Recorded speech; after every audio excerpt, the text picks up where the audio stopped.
You're listening to Your Highest Self Podcast, episode 24, Effective Goal Planning for 2020. Hey guys, welcome back to the show. I am so happy to have you here. If you're a new listener, welcome. And if you're returning, thank you for taking the time to invest in your mind and doing it with me today. So if you are new to me, my name is Shanae. Like I said, I'm a retired WBFF bikini pro, and this podcast is a way in which I bring you holistic solutions for your fitness, your nutrition, and your mindset. But it is quickly becoming a personal development podcast, and that's okay. So it is December at the time of this recording, and everyone is talking about 2020. It's the start of a new decade, and honestly, I do love New Year's. I really love that magical feeling of a new chapter and just like a fresh start. So because of that, I wanted to bring you an episode today to help you set some effective goals for 2020. And if you want to take that with me to the next level, join me for an online workshop on December 20th. We're going to do a masterclass on goal planning. It's a goal setting masterclass, and it is going to be a really the word that comes to mind is intensive, but not intensive, but immersive experience. We're going to go through a 5-step process: reflection, growth, assessment, anticipation, and planning to get you all set up. So it's going to be December 20th, 5 p.m. Pacific Standard Time, Friday evening. So let's hang out, bring your tea, get cozy, bring your slippers. It's going to be so much fun. So that's if you want to take this a step deeper. Today, in this episode, I'm going to outline for you my 3-step process of goal setting. So just like a really mini portion of goal setting that I will teach you in the masterclass. And my biggest tip for making this all work for you. Before we get into that, I do got to say though, every day is a new moment to have a fresh start, to make your life better, to improve yourself. You don't have to wait until January 1st to put these goals into action. Like if there's a goal that you want to accomplish in December, you can take what I'm about to tell you and you can make it happen for yourself today. So just so you know, PSA. So let's get into it. So put me on pause if you need to and go ahead and grab a journal or a notebook. And you can also scroll down to the show notes if you kind of just want to see everything laid out for you there. But the first thing when we are creating goals is to create an emotional connection with your goal. And by that, what I mean is, how do you want to feel? I used to always make goals just based on like statistics or the number or what kind of sounded good.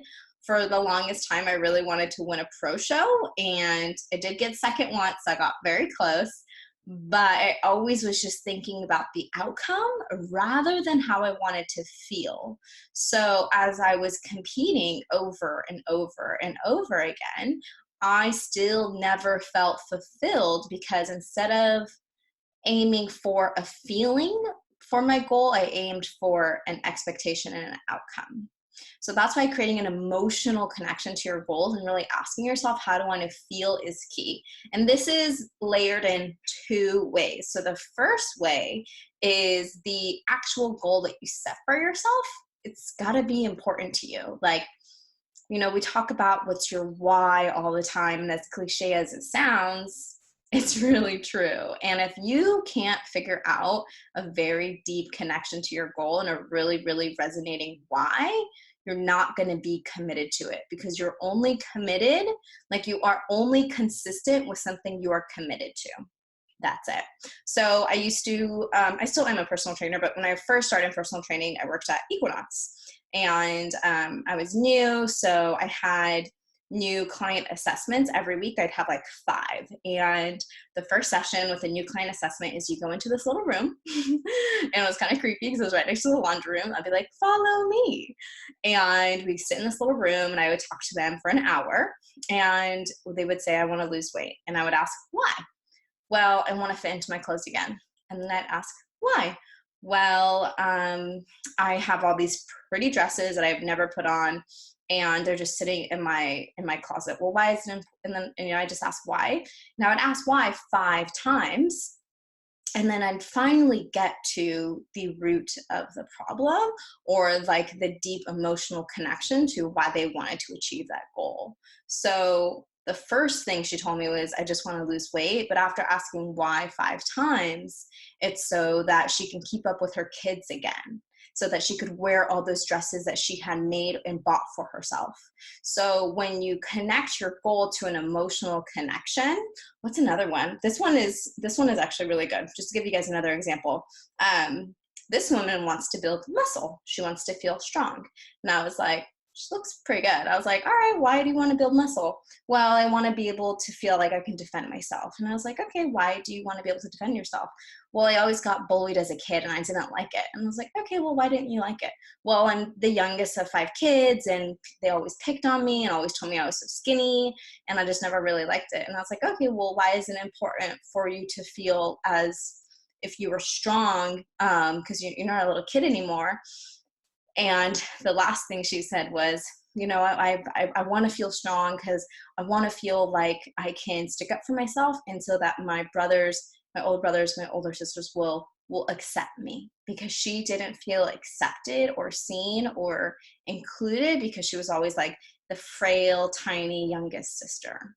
And when we connected to that, I saw just, first of all, I saw her inner child, right? I saw that little girl inside of her who was just really needing of love.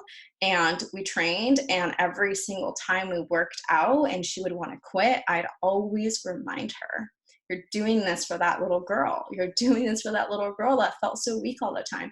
You're doing this for that little girl who never got picked, and you're picking her. And you're standing up for her, and you're getting strong for her. And that's why you're here. That's why you're working out. And it's very motivating, and it really kept her committed and consistent to her goals. So that's one layer of why an emotional connection is so important. If you don't know what your emotional connection is, just ask yourself why 5 times and you'll get there. And the other layer, like I had mentioned very first, is how do you want to feel? Because if you're just choosing goals for the sake of choosing goals, like, oh, I want to win my pro card, or I want to do a competition, or I want to get abs, or I want to start a business, and you don't have a feeling attached to that, you're never going to be proud of yourself.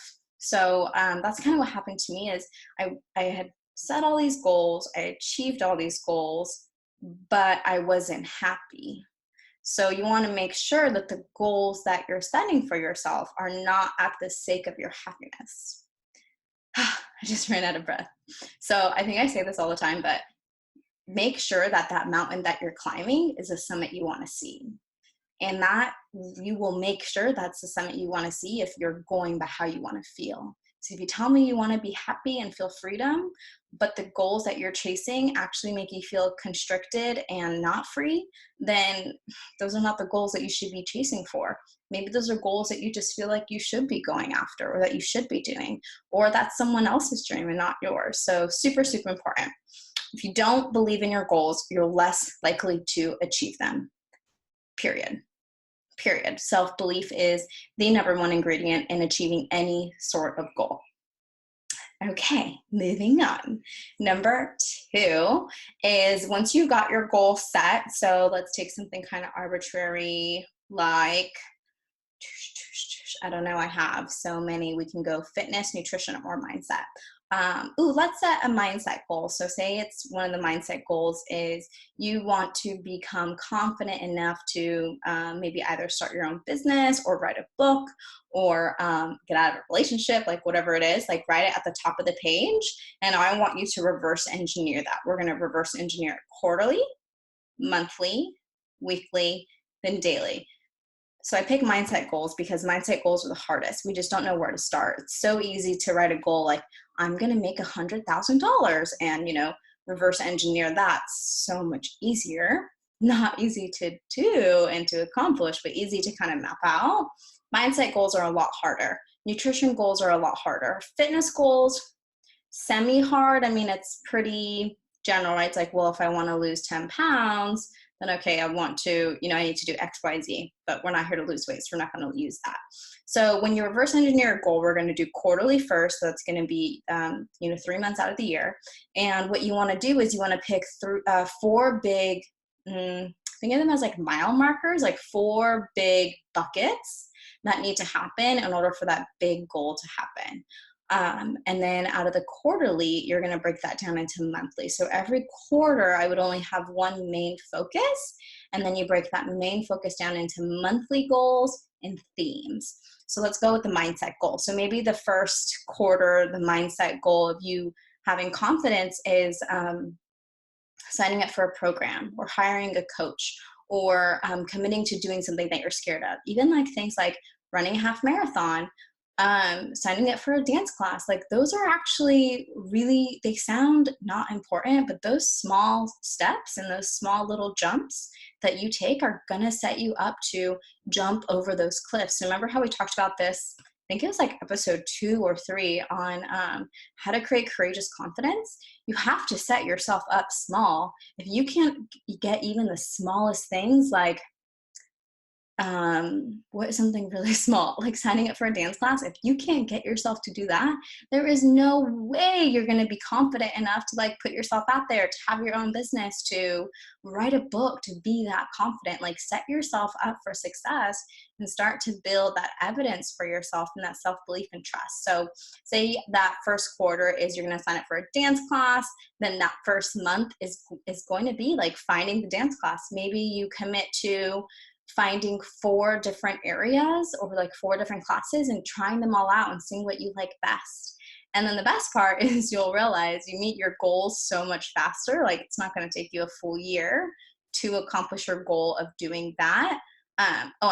It will take you won't take you a full year to accomplish your mindset goal of being more confident, because after the first month, you'll feel so much more confident because you push yourself to go to that dance class.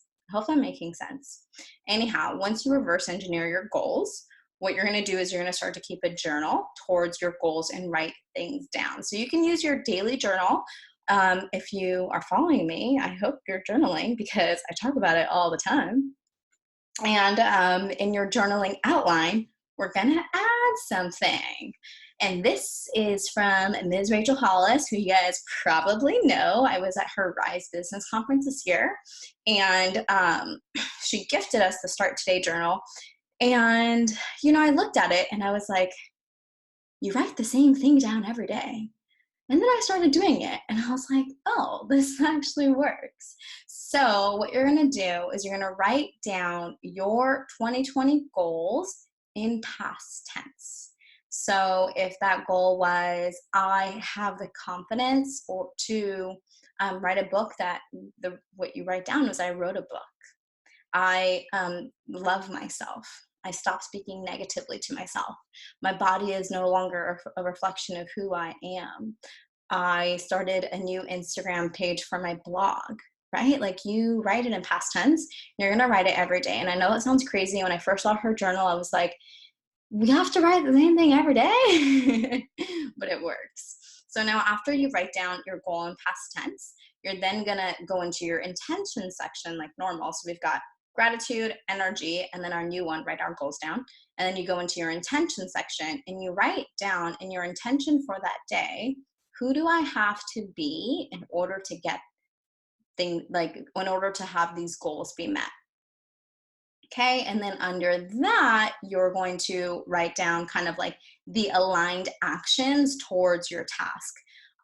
So backing it up a little bit, when you're doing your quarterly, monthly, and weekly and daily goals, once you get down into the monthly, when you go to the weekly, you should be outlining your weekly tasks in CEO Sunday. So CEO Sunday is your Sunday hour time block where you sit down and you block out your week. What you need to get done, what do you need to do, who do you need to call, what things do you need to cross off on your list, and you give yourself 3 tasks to do daily, so no more than 3. That way you are not putting so much on your plate and you're being realistic about what needs to get done. So that way also during the week you are executing on the tasks that you set for yourself on Sunday. You're not getting bogged down in the day-to-day minutia of, okay, what do I have to do today? And I bring this up because this is something that I struggle with. If I do not write down on Sunday what my tasks are and have them like outlined in my planner, then I will go off the deep end. A whole 3 days will go by and I will have nothing done because I tend to not be focused if I don't write things down. And maybe you're not like me, but just in case you are, it's okay to be like that. Like, it's okay not to be able to be so mentally focused all the time. I can be, but not when I'm left up to my own, what's that word I'm looking for? When you're left up to your own desires. Like, if I just sit down and I'm like, oh, what do I feel like doing today? Nothing gets done. But if on Sunday, I do CEO Sunday, I write down all my tasks for the week, and then I put them into my planner, and then I assign them daily, then I'm fine. So now going back to your journal, you should already know what your 3 priorities that day are. So you write that down, and your intentions are based on that. So who do I need to be in order to get this task done? I hope that makes sense. I'm like running out of breath today, you guys. I don't know if it's because I'm talking fast or I just ate some cake and so my blood sugar is high, but if I feel like I'm panting, that's why. We're just going to keep this in because we're being real. Okay, so hopefully you are on board with me. So just to kind of recap those 3 things: create an emotional connection with your goal. Why is it important to you? And then how do you want to feel at the end? Number 2, reverse engineer. Quarterly, monthly, weekly, daily. In the goal setting masterclass, we're going to go over this personal, professional, financial, spiritual, physical. So we go all deep into it. After you reverse engineer for your weekly and daily, you make sure that's happening on CEO Sunday.